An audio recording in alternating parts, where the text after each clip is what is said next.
That's better. All right, Okay. here we go. I'm here with Okay. Miriam Hamui, and we met at a workshop with Donna Farhi last summer. Right. And Yes. we connected, and you were telling me about a few of about your writing and about yoga and architecture, the book, your first book, and then the book that you just released, Meditate from Your Body, a Somatic Guide. And I thought, well, it'd be great to sit down and have a conversation. And you're in Mexico City, and I want to talk a lot about a different, some different things. Like, I'm really interested in your insights as you've developed your personal practice and your body of work in yoga, and with your background in architecture, that gives you a different lens in which to understand outer space and inner space, something that I think a lot about, just in noticing that as we're shaped by our spaces outside of us, we also are shaped by how we design our internal space. So I would love for you just to start talking a little bit about really about your first book and about yoga and architecture and some of your bigger ahas in the writing process. Okay. Thank you. Hi, Kate. Well, my process, I studied architecture, and in 2001, I started my first formal yoga class.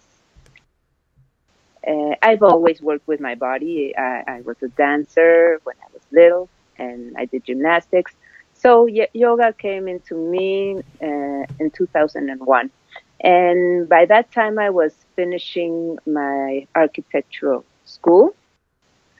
And as I practiced, what I noticed was, well, I experienced kind of an awe because trying to do the poses and just imagining how the structure of my body was accommodating itself into different shapes, and how it was fantastic, that the weight of the body would fall into the ground with ease, and trying to find that ease within my body. So, like the structures in architecture, this is a much more complex structure if we think of the body, and it moves.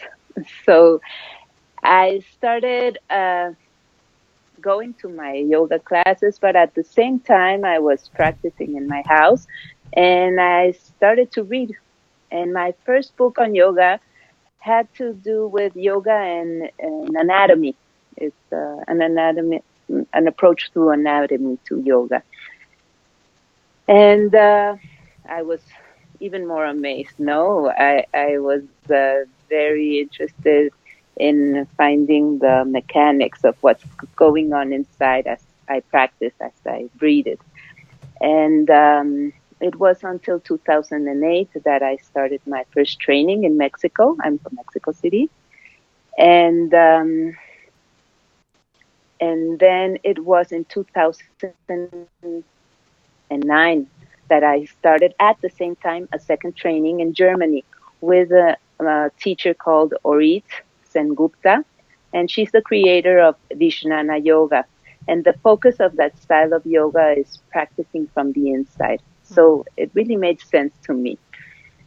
And what happened when I did that training, I had to travel to Germany and stay for 3 weeks during the summer in a place. It was a retreat, but it was yoga, concentrated yoga, asana, pranayama, and also meditation, a lot of philosophy. And I took 2 notebooks during my first year. It was 3 summers that I went. On my first summer, I took with me 2 notebooks. One was to write about notes about the course, and what I was learning. And the second notebook was my journal.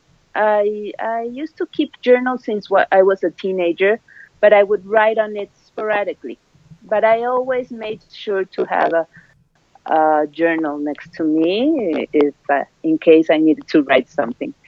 So I took my journal and I took my notebook for notes.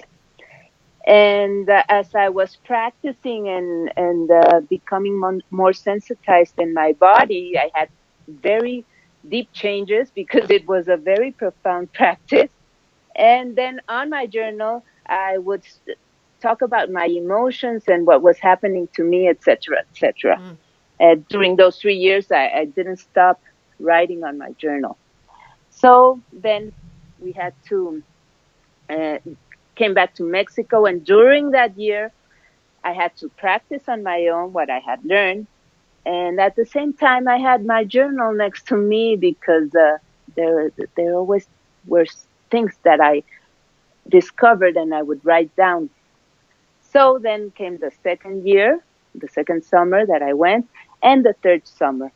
By the third summer, I realized I only needed to take one notebook because my personal life, my emotions, my thoughts, the sensations of my body had everything to do with what I was doing during my yoga practice. It was actually one thing. So I would take notes on what I was learning, but at the same time also I would jot down what I was feeling, and this became integrated.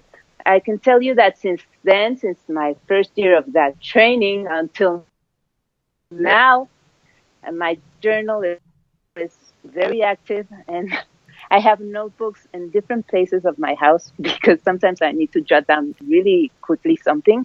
And for sure, I have a notebook next to my yoga space where I practice. And as of now, well, I've been teaching since 2008. And I decided to stay independent and, and develop my own style in a sense, no? Mm-hmm. I studied body mind movement, which made me dive even more deeper into my body. And well, yoga and architecture. Yoga and architecture was really my final project for this training that I just mentioned, no? 3 years of training, 3 summers. And my final project, really was thinking of this thing that happened since I started practicing yoga and my wonder about what was going inside of my body. So after learning about the 5 koshas of the body, the 5 sheaths, and how the body had its more gross aspects and more subtle aspects of it, uh, and also my architecture schooling made me think about the experience of inhabiting my body within those 5 sheaths. And in order to understand it, I did a metaphor on comparing it to the experience of inhabiting an architectural space, because it's got its physical and very gross aspects. No, you can see a house, you can see its pillars, you can see the windows, the walls. Those are very physical aspects of it. But there are other hidden aspects of it. No, for example, you turn on the switch of the light and all of a sudden you can see. No, or you turn on the faucet and water comes out. No, and you have it available. But for that to happen, you had to do the piping, you had to do the electrical installation, etc., etc. But there are even more subtler experiences as you are in a space, no? And you can feel at home in the space where you are, or you can feel uneasy, no? And that has to do with the way the currents move within the house, the shape of the space that encircles you, and it also creates sensation, it also creates emotion, it creates thought. So it's interesting. So I wanted to convey it in that way, no, so people can have a more clear understanding of the subtle aspects of just inhabiting your inner space compared to the outer space and the universe. It's all like holographic. It's all related. Yeah. Well, and one of the things that I find is as people, upgrade their inner systems through yoga, upgrade their subtle body and the quality and quantity of energy just in the subtle anatomy, that there by necessity becomes comes a desire, arises desire to upgrade their living environment. And some people need to move to do that, right? Other people can just redesign the space that they're in. Some people need to do that in a very deep physical way, like remodel the space, and other people it's more topical, right? But there is very much usually a discovery of that which is supporting the inner subtle anatomy from the outer environment, and that which is regressive, right? Yes, and it's interesting that when you talk about your outer surroundings, and if you are thinking about your house or the place you work, that you can control, and you can create the conditions for whatever is happening inside you can be affected positively. Now, the other way around, it's with the yoga practice that you can also create the conditions so you can feel a little bit more at ease. And that you can experience it just by breathing or stretching a little bit. Yeah. Or bringing in the right kind of food, the right kind of thoughts. Yeah. Yes. Yeah, I mean, it does bring up that, it's like, do we need our outer environment to change in order to experience an inner environment or not? And to me, that, is the degree of the practitioner. But then there's also just the desire changes, right? Like, some people can live in a cluttered environment, and other people at a certain point, they don't want the mental distraction. They want more flow. They want more congruency of thought, less interruption from the outer interfering with the inner. It's been interesting to watch my daughter. My daughter's 9, and her how she is using her space. She has her own room. She's a lucky kid. She has her own room and her own bathroom.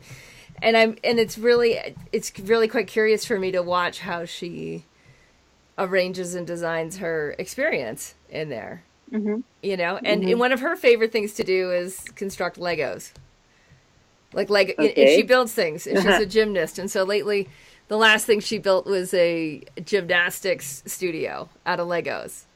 And she was saying how Lego hasn't created its own gymnastics set. Like, they do all these sets now, which are kind of horrible because they it's just following instructions, which is good for following instructions, but not so good for creativity.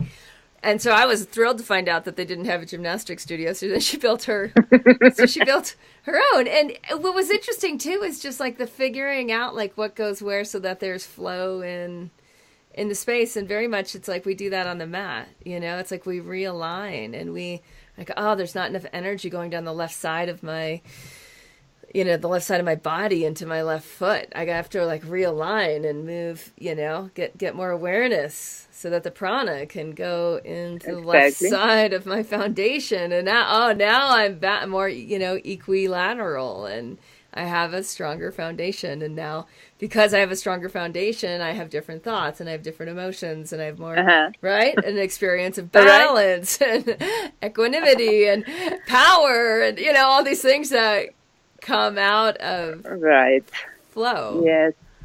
Yes. And as you were saying about the Legos and your daughter, and yes, your daughter was lucky to only have the basic elements of Lego to build with, which is the basic piece of Lego. And as she was creating her gymnastics studio, she was going through an intuitive process. She didn't have to think it out. She had to feel it to feel it within herself to see, no, this would be good here, and this could be better if I put it here, and you do your trial and error and get a feel for it. We do it all the time when we play as children, which is beautiful, no? We kind of lose it as we grow up, no? But that intuitive play, we can bring it into our yoga practice.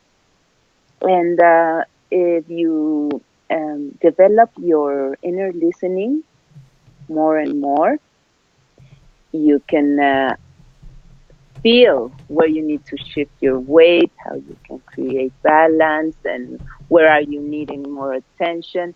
And yes, as you were saying, depending on where you place, in what part of the body you place your attention, just by placing the attention, you get a whole different feel of that same asana that you practice every single day. So you can do Trikonasana on Monday, on Tuesday, on Wednesday, Thursday, Friday. And each of these 5 days is going to be a totally different experience. First, because of what you are bringing into the mat, your state, your mind, your emotions at that moment, the feel of your body, for one thing. But also, and that comes from the outside, what you are designing inside of yourself, what you decide in that moment, where to place your attention and where you want to balance things out. But you have to let the body talk to you and make you figure out what to do with it. What I have found with practicing with this intuition, developed intuition, is that for one thing, I have a different experience every time I do the same posture. But also what I learned from that day, I can write it down, and then that I take into my class and I share it as I am teaching. For example, Pincha Mayurasana, the elbow balance. It took me many years to master it, and and I really wanted to do it because I cannot do headstand. I have a condition, Tirsasana, I cannot do because I have a condition in my neck. I need to take care of it, so I cannot place weight over my head. So I said, okay, if I want to invert and stay inverted for a while, Pincha Mayurasana is a good alternative. So I decided I was going to really study it within my body to find a way to come up and balance. And I truly, with what I have learned from my training, yes, I had that information, but then I had to have it make sense within my body, because I have a specific anatomy, but I also had to come up with principles that could be applicable for any anatomy of the body, because I would go and teach it to my students, which have different configurations.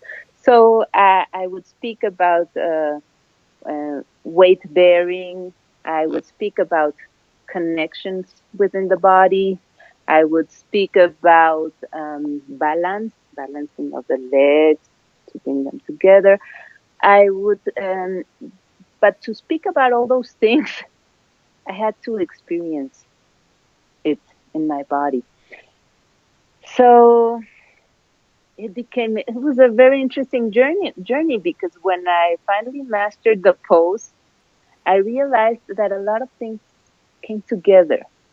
It was not only the weight shift and the bearing, but it was also the way I had my mind, because if I was too obstinate to stick the posture, the pose, that made me fall down for sure, or the way that my breathing was coming into this, and if I didn't think much about it and just let it feel it in my body, that's when almost always worked. Yes. So again, it's yeah, I mean, to me it really speaks to like how much the intuitive kinesthetic wisdom is really a weak link for most Westerners. You know, it's like, just to go back to, like, it's been trained out of us, right? Like how the part of you that already knows, right? That there's some part of you, Exactly. like, connecting to the part that knows, connecting to the prana that's flowing, and building, you know, or flowing or creating or whatever verb you want to use, right? Like, Yes. into what's next. And not having, you know, there's something too about, like, when we get overly scripted from our yoga teachers or our yoga systems, how we lose the yoga, because it's like someone else's. Exactly. It's someone else's system. It's someone else's alignment, someone else's key or practicum, right? And Yes. there's something that is not self-discovered. Exactly. And it's mind over matter. We're trying to overwrite our hard drive with their hard drive. Yes. And it can become very confusing because there's so much material to read about. A lot of ideas and opinions and even debate, no? Yeah. But what are you feeling about it, no? We have to stop and ask ourselves, no?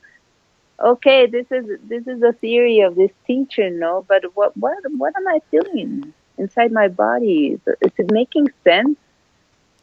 Or is it creating turmoil? Right. Or do I need a different approach? But you have to be very inquisitive, like a lot of inquiry done. Yeah. And we're not used to inquire because we have all the information. Yeah, or we inquire, but we already think we know when we inquire. Like that, right? We inquire without true curiosity. It's not. It's an impure inquiry. Exactly. You have to throw away everything you know. That's another. It's like playing. When you play, you don't bring in everything that you know when you're playing. Yeah. You're just playing. Yeah, I mean, it really brings up some of the, and I'd love to talk about more with this in relation to your recent book, Meditate from Your Body, a Somatic Guide. The sense of, like, where instructions, where systems, where teachings are really helpful because they give us some sort of roadmap or some sort of way to start or some way to have a path around an obstacle or an insight for a breakthrough, and where it's just too much and it gets in the way. Because you and I are both writing books and creating systems, so we've obviously thought a lot about this, and we've also tossed out books and tossed out systems. Exactly. Yes. Well, I think I played it safe when I did a somatic approach about meditation. Why? Because let me tell you, when I used to go to the training in Germany, we would have to just sit for an hour to meditate. Well, no, the teacher didn't say the word meditate. She just said, let's just sit. And we sat. And I suffered. And my mind was going all over the place, and I felt uneasy, and I had to change positions, and I would absorb like the energies of the rest of the people, because probably the minds of all the people in the room were also very, very moving.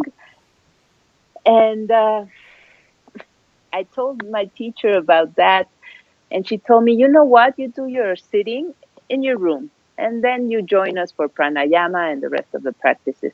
And she sent me to my room the 3 years that I went. She didn't let me participate in the meditation practice. So I had to develop my meditation completely intuitive on my own. So when I did practice in Mexico between summers, well, I would sit, obviously not for an hour, but gradually determining, no, I had to do a compromise, no, whether, okay, yes, I wanted to meditate, but then all of a sudden I feel uncomfortable. So what is the right time to meditate? I said, okay, I cannot go like too determined. I can only be nice to myself. So I'll sit every day to meditate, but I won't put a time. And I just, when I open my eyes, I would see how much time has Mm-hmm. evolved. Yeah. So, Yeah. so what? At first, it was just 1 minute, Yeah. actually, and then it built into 5 minutes. But then it went back to 1 minute, and then it became 10. But some days were 7. And as for now, like I'm in 25, no, and I've been meditating since 2007.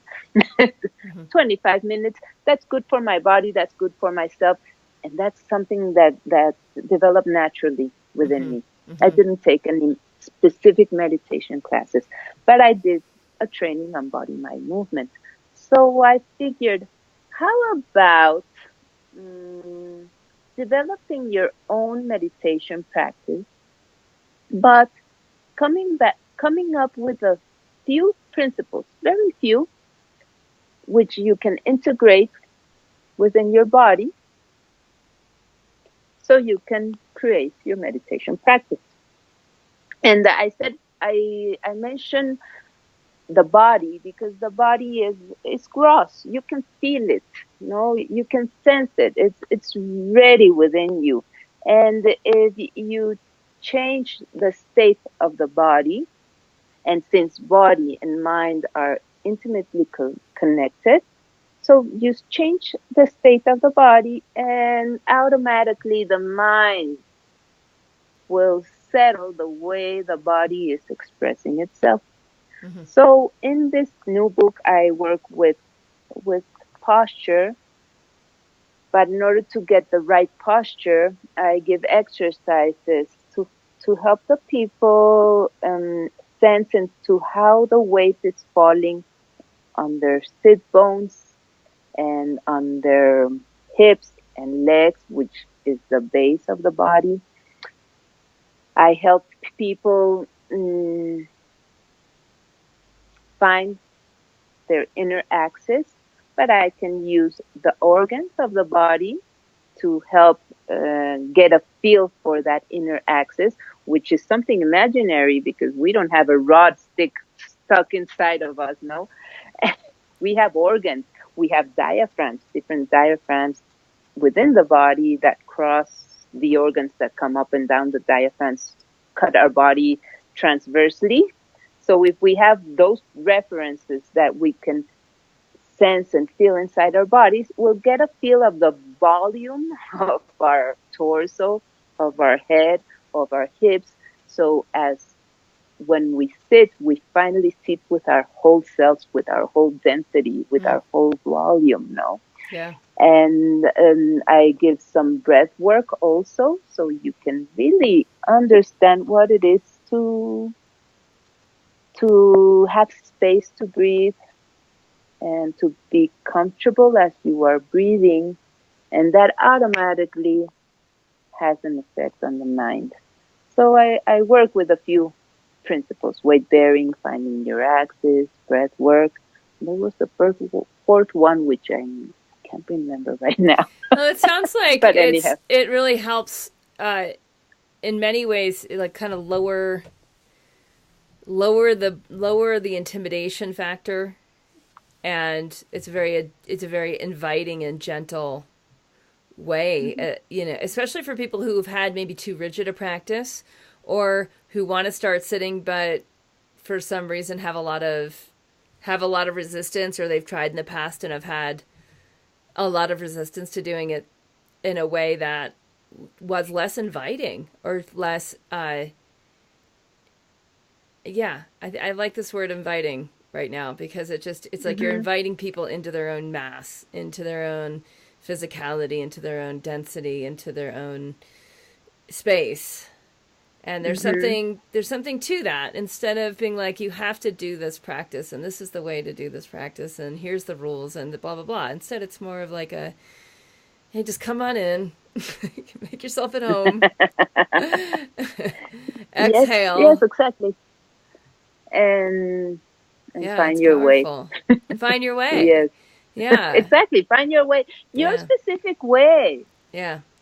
and it's going to be unique to you. Yeah. Yeah. So that's So the there's a idea. So, permission too with that, right? It's like a permission to mm, explore and to know what's right from within for right now. hmm yes, To me, that's really and the I nature of Vijnana, right? Like that's the nature of the Vijnana exactly. Maya Kosha is like we gotta. It to me that's so it's such it creates so much. When that kosha, the self reflection kosha, the intuitive kosha is not embodied and owned, emboned. I think I was making up a new word. It's not That's emboned. nice. Uh, there's really war between mind and spirit, right? It's like it's the body Uh-huh. that connects mind and spirit. So otherwise, there's this disconnect. There's a separation. There's a distance, right? Mhm. And it feels like a barrier. Mhm. And Yes. there's less symmetry, and there's less power, and there's less comfort and ease, and all the things that happen when mind and spirit are connected through the process of self knowing, self study, svadhyaya, self reflection, inquiry, and the exploration that comes from connecting and continue Mhm. as the practice. Mhm. Mhm. And sometimes you need to do other things that don't look like yoga, for Yeah, example. yeah. I've been doing Other MMA, which is mixed martial arts lately. Like that's been my new okay. thing, and it takes so much concentration. I love Uh-huh. it. I love how my mind has to focus in a way like it used to have to focus for yoga. Uh-huh. But because Okay. yoga's not as new to me after whatever 20 years of practice, right? Like that there's like this moving in this watching a pro move and studying the naturalness in their body and mimicking and finding a different sense of self and movement and power. And then that necessitates a different kind of yoga practice Yes. afterwards, right? Of like bringing it all back in. Yeah, it's and that's to me such a big sense of like of freeing people to like what's next in your practice, what's next when it's not Exactly. how you think it may need to be, or like you were saying with meditation, like when you just take a much less structured approach, especially for those who have been super structured and it's not Exactly. working or it's not impacting you through experiencing more gentleness and kindness and ease and connectivity and And actually, my proposal in the book is, well, if you look into the exercises, none of them is sitting and meditating. All of them are moving and exploring. well the And prana then has to after that, flow. Yeah, I mean exactly.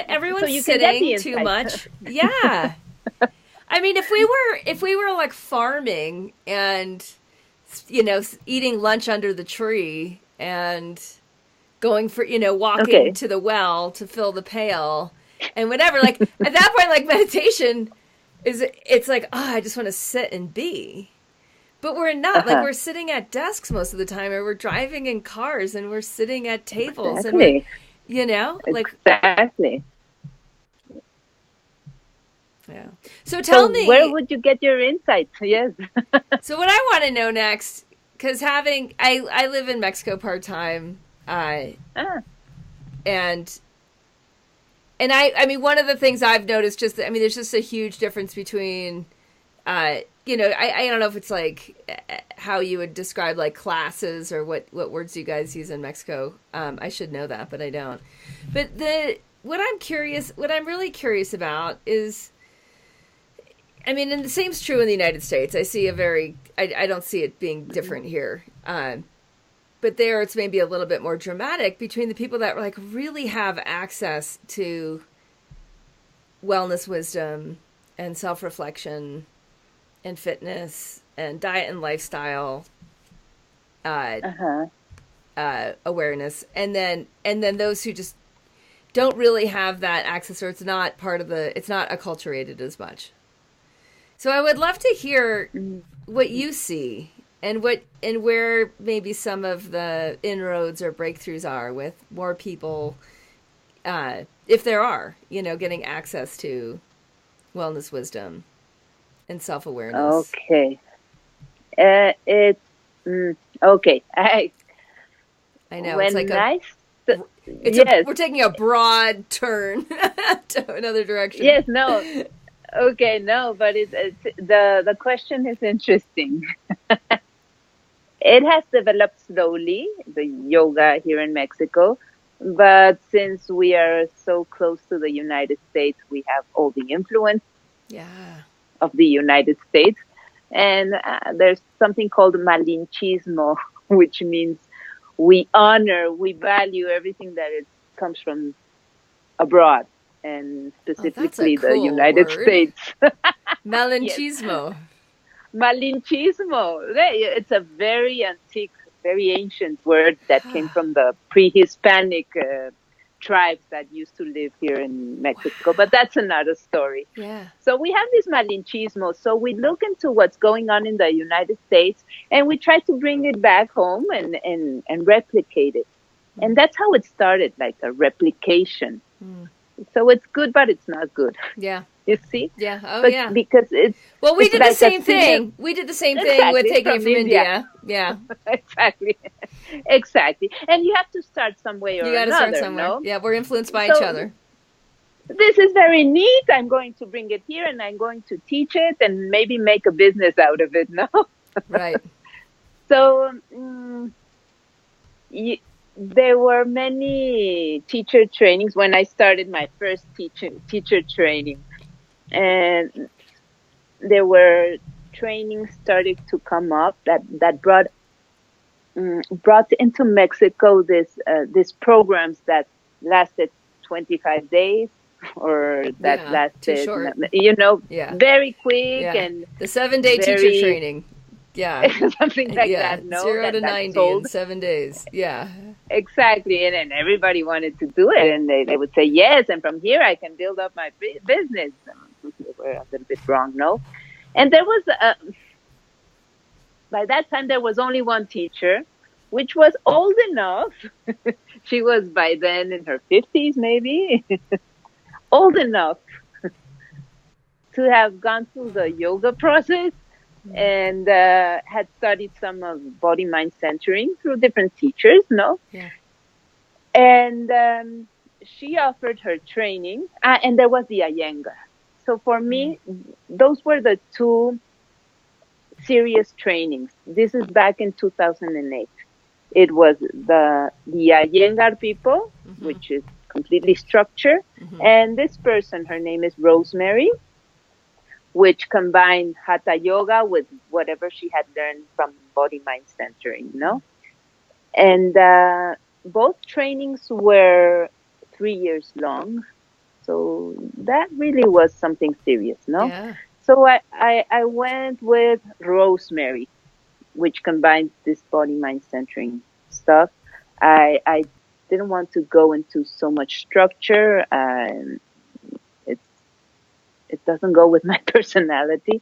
I needed it to get a feel of the practice. So I started with Rosemary.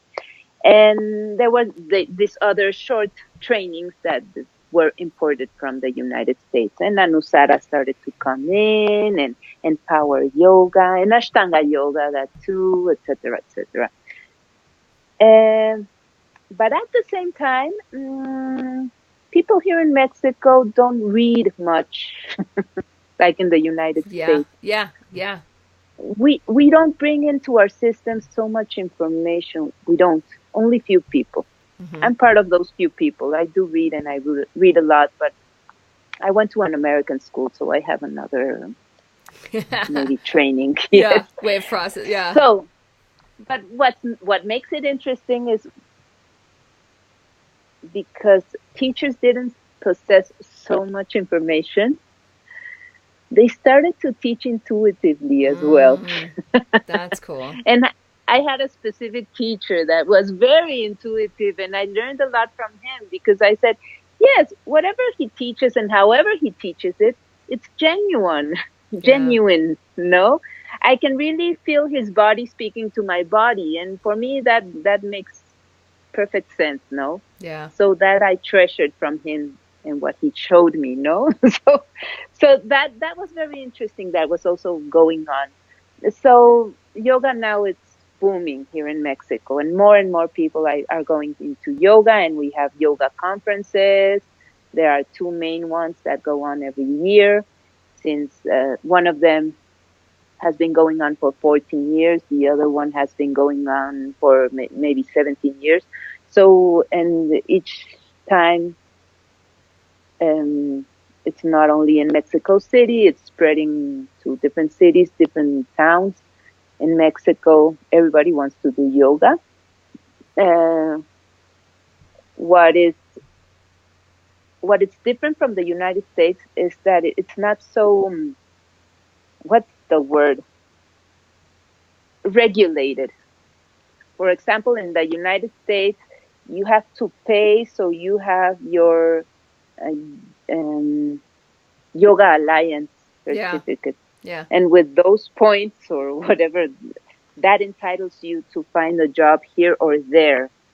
We don't have all those specific certifications and things, no? Yeah. We do the trainings. The trainings do give you a certificate, Yeah. but you don't have to affiliate to any other larger systems in order to be validated. Yeah. Yeah. Yeah. So that keeps it nice. That allows us to keep doing our thing. You Yeah. know, It's like there's that less allows ego in some me, way. There's less structure and less, yeah, exactly, and more of and the that allows experience of, me. yeah. I'm I'm an independent teacher, and I've stayed like that since I started teaching, and I love it because you know what? I can do whatever I want in class. Yeah, well, I mean, and it really comes I down do to how you're follow. connecting and what value people are receiving from being with you, right? Uh-huh, Which is what it's always about anyways, exactly. but a lot of our Anyway, certificates and structures and ego can get in the way of that connection and transmission and reception, right? right. And if you go way back when yoga started, it was a one-to-one relationship, Yeah. no? Yeah. and Yeah. and it was very intuitive, no? And it had to do with the development of that specific person who was learning the teachings, no? Yeah. Yeah. And Yeah. Yeah. it is a process, no? You, as you practice yoga among the years, you start unveiling a lot of things about yourself, and the more you unveil, the more you have to deal with. You know, Yeah. it's like taking psychotherapy, really. Yeah, it is. I mean, and I mean that kind of comes back to just to tie it together with this with the space. It's like the more you really Uh-huh. design and own your dwelling, right? Okay. The more you can do with it, right? Like Yes. the more power you have, the more co-creativity you're capable of, and to me, there's so much control. I usually don't like the word control, but being able to design and create to me is a form of being able to control what you want to do, what you want to make happen, and it's very very powerful. Exactly. It's like setting your intention. But anyway, also being mindful that things will be changing also Yes. outside of you and inside of you. So Yes. be also alert to Right. that. Yeah. Be Right. ready. Yeah. Be ready. No? Yeah. That's the thing. Yeah. Yeah. And receptive to yeah. Absolutely. Uh-huh. Well, Miriam, awesome to connect with you. I'm really glad that you're writing and you're publishing every 2 weeks and creating your own way. Uh-huh. Thank you. Thank you. It was so nice to speak to you, Kate. So interesting. Thank you very much. Yeah, I look forward to doing it again sometime. Sure, sure.